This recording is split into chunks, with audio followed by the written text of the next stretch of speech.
आज back workout करायचा होता, पण मित्र म्हणे बॅक उद्या मारू, आज ट्रायसेप मारू. जय महाराष्ट्र भावनो. आज बॉडी ट्रान्सफॉर्मेशन सिरीजचा 16वा दिवस. आज सकाळी सकाळी वर्क फ्रॉम होम करत असतानाच 5 बॉईल अंडे खाल्ले. सगळ्यांच्या खिशाला परवडणारा त्याच्यासारखा प्रोटीन सोर्स दुसरा नाही. ऑब्व्हियसली नॉनव्हेज वाल्यांसाठी. दुपारच्या जेवणात थोड्या थोड्या प्रमाणात फायबर आणि कार्ब इंटेक करून दुपारी थोडा आराम केला. संध्याकाळी जिमला गेल्यावर मारुती रायला वंदन करून वर्कआउटला सुरुवात केली. प्रॉपर वॉर्मअप करून झालं, ट्रायसेपचा वर्कआउट सुरू केला. ॲक्च्युअली आज बॅक वर्कआउट करायचा होता, पण मित्र म्हणे ट्रायसेप मारू, उद्या बॅक मारू. सुरुवातीला ट्रायसेप बार्बेकलचे 4 सेट मारले. नंतर सिंगल हँड डंबल एक्सटेन्शनचे 3 सेट मारले. नंतर केबल पुश डाऊनचे 4 सेट मारले. भावनो, आपली 120 दिवसांची बॉडी ट्रान्सफॉर्मेशन सिरीज बघण्यासाठी आताच इंस्टाग्राम आणि यूट्यूब चॅनल फॉलो आणि सबस्क्राईब करून घ्या. नंतर रिव्हर्स ग्रिप पुश डाऊनचे 3 सेट मारून झाल्यावर बार्बेल क्रोज ग्रिप पेअरचे 3 सेट मारले.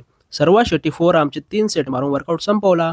घरी आल्यावर 5 बॉईल अंडे खाल्ले आणि रात्रीच्या जेवणात भाजी पोळी सलाड घेतली. भेटूया उद्या पुन्हा, तोपर्यंत काळजी घ्या.